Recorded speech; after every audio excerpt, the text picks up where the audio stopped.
Football club Barcelona এই মুহূর্তে সবথেকে ড্রামাটিক ক্লাব বলতে পারো, যেখানে কি হচ্ছে কি না হচ্ছে যার কোনো মাথা মুন্ডু নেই। ফুটবলের সাথে এদের কোনো রিলেশন নেই বলতে পারো। অন্য ক্লাবরা ফুটবলের ওই 90 মিনিটকে ভালো করে পারফর্ম করার জন্য সারা বছর প্রিপেয়ার করে, এরা ফুটবলে ওই 90 মিনিটে কী হচ্ছে দেখে না, অন্যভাবে এন্টারটেন করে। এদের ঘরে যা জিনিসপত্র ঘটে সেগুলো নেটফ্লিক্সের যে কোনো সিরিজকে হার মানিয়ে দিতে পারে।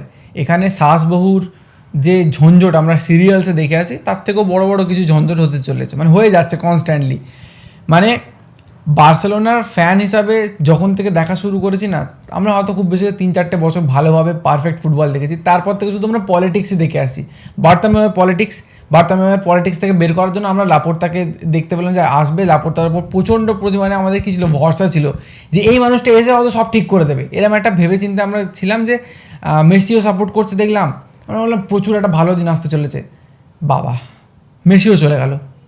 মানে লাপোর্তা যাকে টোপ করে সে প্রেসিডেন্ট হলো তাকেই রাখতে পারলো না ক্লাবেতে, মেসি চলে গেল সেই সিজনেই। Very nice. লাপোর্তা আনলো জাভিকে রাখার জন্য চেষ্টার পর চেষ্টা বার্সেলোনা চাইছে জাভিকে রেখে দিতে, যাতে মানে বার্সেলোনা চাইছে বলবো না, লাপোর্তা চাইছে জাভিকে রেখে দিতে যাতে তার খরচা না হয়।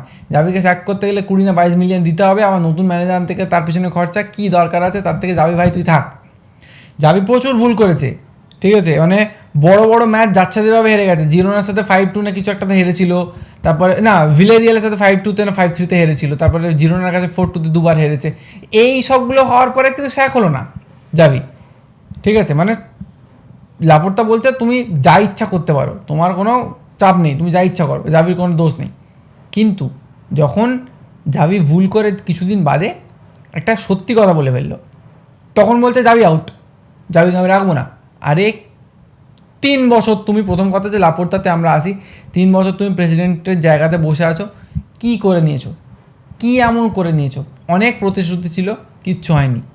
স্পটিফাইয়ের সাথে কানেকশান হলো, সেটা থেকে কি হলো জানি না, এই লিভার ওই কিডনি লাংস সব বেচে দিয়েছে, কিচ্ছু বাকি রাখেনি, সব বেচে দিয়েছে। বেচে দিয়ে স্টুডিও সব কিছু বেচে দিয়েও ফিনান্সিয়াল অবস্থা খারাপ।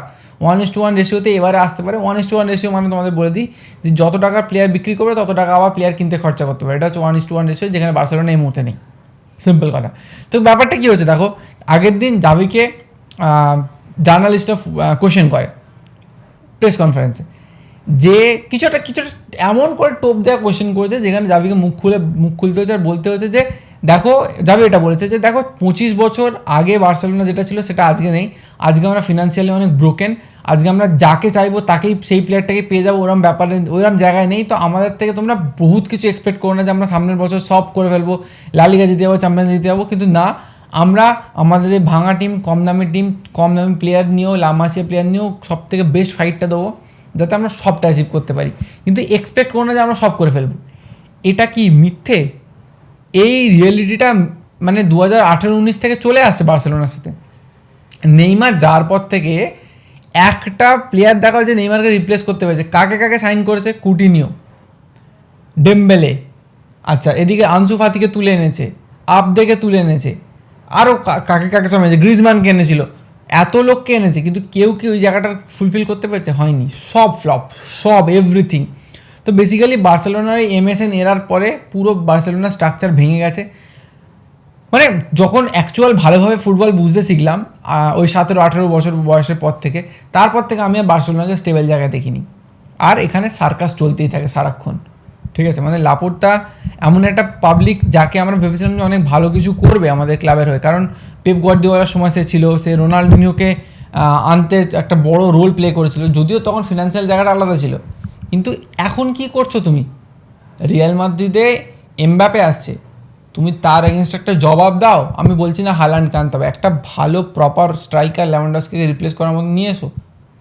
কোথায় তোমার সাইনিং? কিচ্ছু নেই। তোমাকে ফ্র্যাঙ্কিকে বেঁচে দিতে হচ্ছে, যে তোমার সবথেকে বেস্ট প্লেয়ার, তাকে বেঁচে দেওয়ার জন্য উঠে পড়ে লেগেছে, পয়সা আসবে সেখান থেকে। মিডফিল্ডে এই মুহূর্তে ফ্র্যাঙ্কি বেস্ট খেলছে সব থেকে। আমি গাভি অ্যাবসেন্ট আছে সেই জন্য বলছি, গাভি এখন অবধি দেখা মানে লাস্ট সিজনে গাভি সব থেকে বেস্ট খেলেছে। তো আমি ওইটাই বলতে চাইছি যে কী পাচ্ছ? এই ক্লাবটা একটা জাস্ট জোক হয়ে গেছে, মানুষের একটা মজার জায়গা হয়ে গেছে। সিম্পল ব্যাপার। তোমরা অন্যান্য ক্লাবের সাথে একটা কম্প্যারিজন করে দেখে নাও, যেমন ম্যানচেস্টার সিটি বলো, রিয়াল মাদ্রিদ বলো, এরা নিজের কাজের সাথে কাজ রাখে, কোনো এক্সট্রা পলিটিক্স নয়, কোনো সেই শাস বউ রিলেশনশিপ, ক্যাচড়া, মিথ্যে এসব কিচ্ছু নেই ওদের কাছে। আছে ওরা নিজের কাজের সাথে কাজ রাখবে, মানে কেন স্ট্রিক্ট থাকবে নিজের কাজের সাথে। তো এই হচ্ছে বার্সেলোনার এখন হাল।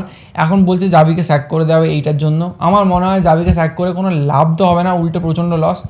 আর লাপোর্তার অবস্থা খুব একটা ভালো লাগছে না। আমার মনে হয় যে কাকে করবে, এই কী একটা ছিল না ভিক্টর ফন্ট, সেও যে ধরনের কথাবার্তা বলছে তাকেও আমার মনে হয় একটা পারফেক্ট প্রেসিডেন্সিয়াল ক্যান্ডিডেট। কী সব তোদলাচ্ছি, কেন তোমাদেরকে কেন রাখবে না আমি বুঝতে পারছি না। এই বার্সেলোনা ক্লাবটাকে আমি এখনও কেন সাপোর্ট করছি।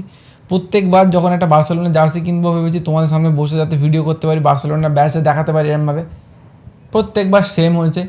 কিছু না কিছুটা ঝঞ্ঝট হচ্ছে, বিতৃষ্ণা এসে গেছে, বিরক্তি এসে গেছে এই ক্লাবের পিছনে। মানে কি বলবো, রোজ আমি একটা স্ট্রিকে চলছি জানো, লাস্ট 4-5 বছরে আমি একটা বার্সেলোনা ম্যাচ মিস করিনি। হয়তো ফার্স্ট হাফ দেখে সেকেন্ড হাফে ঘুম পেয়েছে, ঘুমিয়ে পড়েছে, এরকম হয়েছে, কিন্তু আমি ম্যাচ মিস করেছি এটা হয় না। ফুল ম্যাচ হয়তো দেখতে পারিনি, হতে পারে মিস করেছি, হয়নি। সেই স্ট্রিকটা মেনটেন করার কী লাভ হচ্ছে আমি তো বুঝতে পারছি না। সব মনে হচ্ছে পুরো ফালতু গেল লাইফটা। এই লাস্ট কটা বছর নিজের ঘুমটাকে নষ্ট করেছি। প্রত্যেক উইকে 1-2 করে ম্যাচ থাকে, চ্যাম্পিয়ন্স লিগ ডেজ থাকে, শুধু টাইম নষ্ট করেছি, শুধু নিজের শরীর খারাপ করেছি। ঘুমালে কাজ দিতে থেকে মনে হয় এর থেকে ম্যানচেস্টার সিটি রিয়াল মাদ্রিদে খেলা দেখলে ভালো হতো। এই হচ্ছে আমার বলার ছিল আজকে এই ভিডিওতে। আমি জানি না তোমরা কি বুঝলে, তোমরা কি দেখলে। মানে আমি বলবো যে এরম যদি চলতে থাকে আমি না তোমাদেরকে বেস্ট কন্টেন্ট প্রোভাইড করবো। মানে আমি কিরম একটা যেন সেই নেটফ্লিক্সের সিরিজ, নেটফ্লিক্সের মুভি রিভিউয়ার হয়ে যাচ্ছে আস্তে আস্তে। তো ঠিক আছে, দ্যাটস ইট, এইটুকুই বলার ছিল। Bye, tata. পরের ভিডিওতে আবার দেখা হচ্ছে, অন্য অনেক টপিক নিয়ে কথা আছে। Bye, tata.